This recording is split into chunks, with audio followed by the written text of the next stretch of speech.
मुनिश्री 108 समता सागर जी महाराज के बहुचर्चित कार्यक्रम समता समाधान के पुण्यार्जक हैं।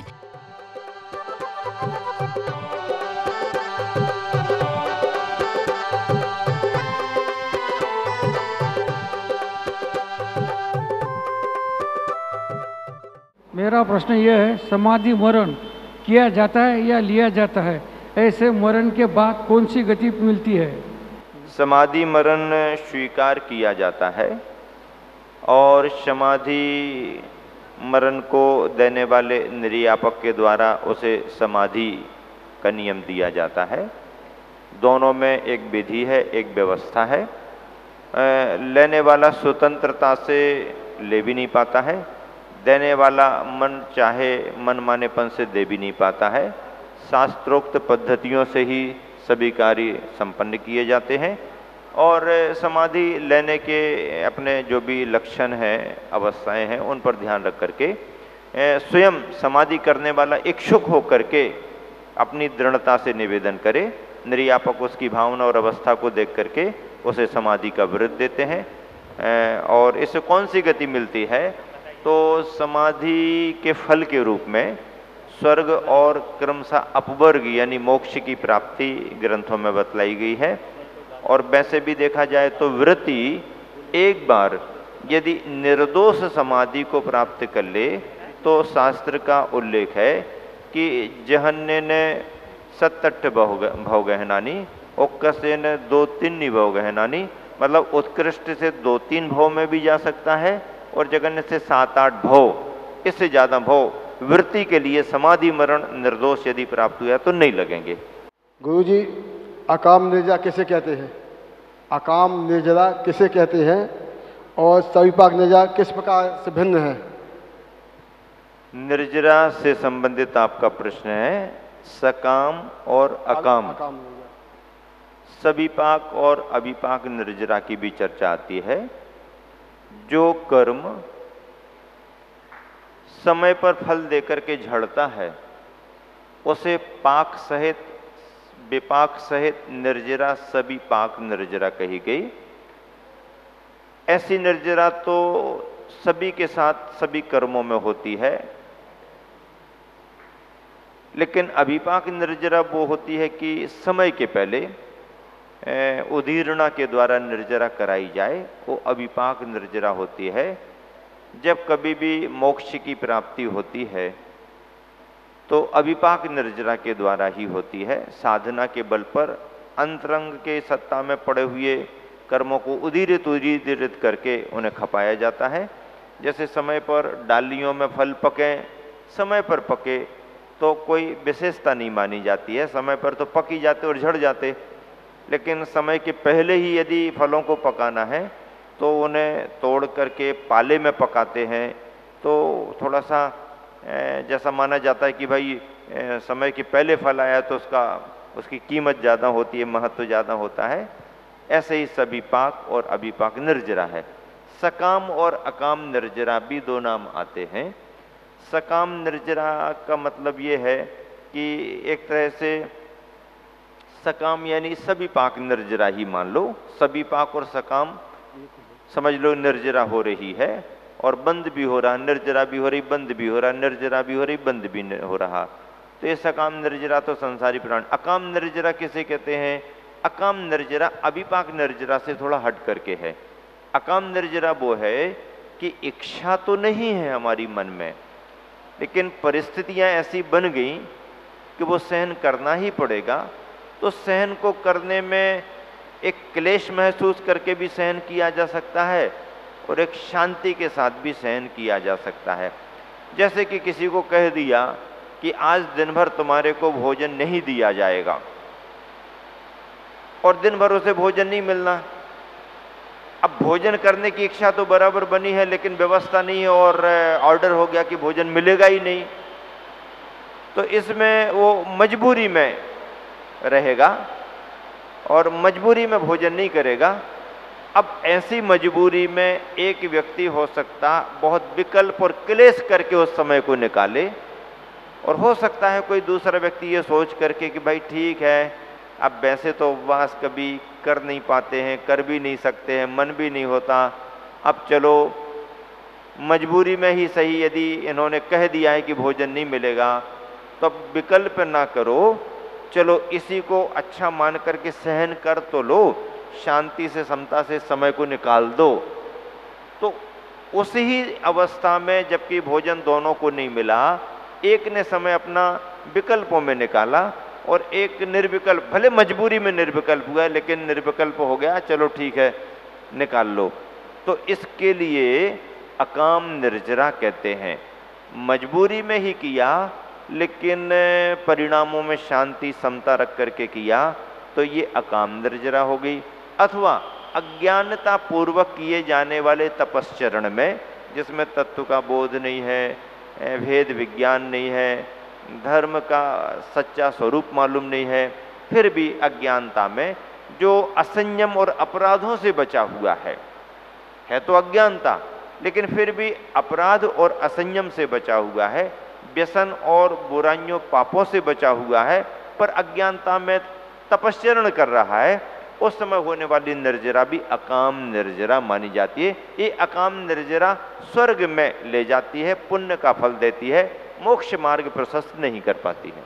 हे प्रभु, तत्वार्थ सूत्र के 7वें अध्याय के सूत्र क्रमांक 12 में लिखा है, जगत काय स्वभाव व संवेग वैराग्यार्थम। हे प्रभु, इस सूत्र का बार बार अध्ययन तो करते हैं पर वो हृदयंगम नहीं होता, कृपया इसका समाधान देने की कृपा। इस सूत्र का अर्थ ये है कि जगत यानी संसार और काय यानी शरीर, इन दोनों के स्वभाव का यदि हम विचार चिंतन करते हैं तो संवेग और वैराग्य की प्राप्ति होती है। संवेग और वैराग्य प्राप्त करना हमारा लक्ष्य है। ग्रंथों के स्वाध्याय करने से भी प्राप्त हो सकता है, लेकिन आचार्य महाराज ने अपनी प्रज्ञा की पैनी दृष्टि ये दी है कि ग्रंथों के स्वाध्याय करने से भी संवेग वैराग्य आ सकता है, लेकिन वो तो ग्रंथ हैं। भाषा किसी को नहीं आती तो ग्रंथ उसको ज्ञान प्रदायी नहीं बन सकता, पर संसार का स्वरूप और संसार की विचित्रता तो सभी को समझ में आ जाती है। शरीर का स्वरूप और शरीर की विचित्रता भी सभी को समझ में आती है।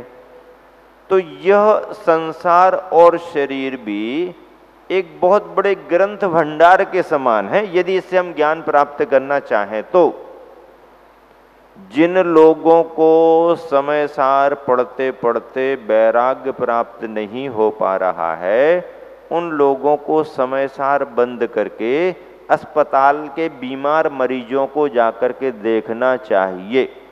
जिन लोगों को समय सार पढ़ते पढ़ते वैराग्य भाव नहीं आ पा रहा है, उन लोगों को दीन दुखी विकल विकलांग अस्पताल के जनरल वार्ड में पड़े हुए अनाथ असहाय जैसे मरीजों को देखना चाहिए। यदि उन्होंने सचमुच में उनको देखा और बार बार देखा तो मैं कहता हूँ, पक्के विश्वास से कहता हूँ कि समय सार पढ़ने पर भले उनको वैराग्य न आए, पर अस्पताल के दृश्यों को देख करके उनको वैराग्य जरूर आएगा, यदि वो सच्चे ज्ञानी है तो। क्या सच्चे ज्ञानी है तो? और केवल भाषा के ज्ञानी हैं तो उनके पढ़ाने से दूसरों को वैराग्य तो हो सकता है, लेकिन वो पत्थर पानी में सूखे ही पड़े रहेंगे। जगत का स्वभाव हुआ संवेग वैराग्यार्थम में शरीर और संसार के स्वरूप का यथार्थ चिंतन करने से अपने मन में संसार की विचित्रता से, शरीर की असुचिता से संवेग और वैराग्य। संवेग का मतलब है संसार से डर लगने लगता है, और वैराग्य का मतलब है विरक्ति का भाव आ जाता है। गुरु और मेरा प्रश्न ये है कि जो कुछ शास्त्र और जिनवाणी रहते कुछ दिनों के बाद में वो छिन्न भिन्न हो जाती है। शास्त्र और जिनवाणी जो रहती है वो कुछ दिनों के बाद में छिन्न जीर्ण हो जाती है, तो उसका हम यथायोग्य कैसा उपयोग करें या उसको कैसा रखें? समझ में आ पत्रिका में भी गया। आजकल जिनवाणी के पन्ने यदि खराब हो गए हैं, उनमें दीमक लग गई है, जर्जर हो रहे हैं, पुराने होने लगे हैं, उसकी प्रिंटिंग भी मिटने लगी है, तो आपका पूछना है उस समय क्या करें? उस समय यदि सुधार के योग्य हो, रिपेयरिंग के योग्य हो, तो उसको अच्छे से रिपेयरिंग करा लें ताकि और आगे बढ़े। और यदि एकदम स्थिति ऐसी आ गई कि रिपेयरिंग नहीं हो सकती है, जर्जर हैं, बहुत पुराने कागज हो गए हैं, तो विनय पूर्वक उतने पुस्तिकाओं को, पत्रों को, पन्नों को, किताबों को, ग्रंथों को थोड़ा सा किसी विद्वान से समझ लें, कोई महाराज जी को दिखा दें, कोई महत्वपूर्ण तो नहीं है, प्रिंटिंग होकर के उपलब्ध है कि नहीं है। तो ऐसा करके यदि ऐसा है कि ये प्रिंटिंग हो चुकी हैं और उपलब्ध हैं, तो उन्हें गहरे पानी में जाकर के कहीं विसर्जन कर दें। जैसे पानी डैम वगैरह बना हुआ है, बहता हुआ पानी तो अब मिलता नहीं है, अब तो ठहरा हुआ पानी ही बांध वगैरह डैम वगैरह में मिलता है, तो डैम वगैरह में जाकर के उसका नमोकार मंत्र पढ़ करके अवसर करके विसर्जन कर सकते हैं। कुछ विद्वान का सुझाव ये भी रहता है कि डायरेक्ट डालने की अपेक्षा चाहे तो उसे अग्नि संस्कार करके उसकी राख इकट्ठी करके भी पानी में डाल सकते हैं। जैसा भी हो, उसमें अभिनय करने का भाव नहीं है बल्कि विनय करने का भाव है, तो उसमें दोष नहीं लगेगा। लेकिन यदि ऐसा ही यहाँ वहाँ पड़ा रहेगा तो दोष लगते हैं। तो यही एकमात्र उपाय है, आपका समाधान हो गया। लोगों का कहना है कि आचार्य श्री के दर्शन और आहार का सौभाग्य उन्हीं को मिलता है जो अच्छी अच्छी बोली लेते हैं। कृपया मार्गदर्शन दीजिए। कहते हैं कि आचार्य श्री के आहार दान का सौभाग्य उन्हीं को मिलता है जो अच्छी अच्छी बोली लेते हैं। लेकिन मैं अपने जीवन का अनुभव बता रहा हूँ, मैंने कोई बोली नहीं ली और मुझे आहार देने का सौभाग्य मिला। और ऐसा आहार देने का सौभाग्य मिला कि इतना सौभाग्य जागा कि स्वयं आहार लेने वाले बन गए, उन्होंने आहार लेने वाला बना दिया। आप जैसे बच्चों को देख करके आचार्य श्री फिर आगे पीछे कुछ सोचते नहीं है। ये बोली वाली ये तो सब सिस्टम चलता रहता है, समाज का काम है। आचार्य श्री को इनसे कोई फर्क नहीं पड़ता है। और आचार्य श्री ने ऐसे ही तो संघ तैयार किया है। पढ़े लिखे बालक बालिकाएं, पढ़े लिखे बालक बालिकाएं, पढ़े लिखे बालक बालिकाएं, जहाँ कहीं प्रवचन स्वाध्याय, जहाँ कहीं प्रवचन स्वाध्याय में मिलते गए, आहार से जुड़ते गए, तो वो ऐसे जुड़ते गए कि वो स्वयं आहार लेने वाले बन गए। और आप जैसे बच्चे यदि ऐसा भाव रखते हैं तो थोड़े बड़े और हो जाओ, 2 4 10 बार आचार्य श्री के पीछे लगो तो कोई ना कोई रास्ता निकल आएगा, बिना बोली के भी तुम्हें आहार देने को मिल जाएगा। देखिए, एक बात मैं आपको बताता हूँ, आहार दान में बोली और दान का कोई महत्व नहीं है। आहार दान अपने आप में महान दान है जो शराबक गृहस्थ का धर्म है। अर्थदान तो उसकी सुविधा से होता है। इतने सारे त्यागी वृत्तियों के चौके लगते हैं, कहाँ वो बड़ा बड़ा दान देते हैं, लेकिन 2-2 4-4 महीना चौका लगाते हो, राजर्षि के आहार होते रहते हैं। ये जो बड़ा दान देने वाले हैं ये होली दिवाली वाले होते हैं।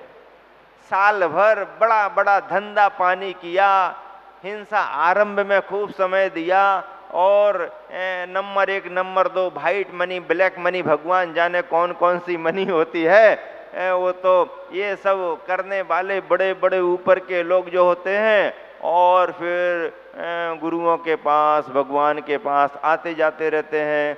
चलो भाई, उनका भाग्य, उनका पुरुषार्थ है, पुरुषार्थ उनका फलदायी हो रहा है। पैसा तो कोई भी सीधे तरीके से ज़्यादा आता नहीं है, छोटा छोटा पानी तो बह सकता है, पर समुद्र भर ना हो तो सब यहाँ वहाँ की आषाढ़ी बारिश सब पानियों से भरती है। तो ऐसा जब बहुत होता है तो उनके भाव भी बनते हैं कि चलो कहीं दान पुण्य करें। ऐसा करने के बाद भी यदि उनका पुण्य का योग ना हो तो भी दान के भाव नहीं बनते हैं। धंधा पानी तो सब एक से होते हैं, उसके बावजूद यदि किसी के दान देने के भाव बन रहे हैं तो उस मायने में उसका पुण्य का उदय है।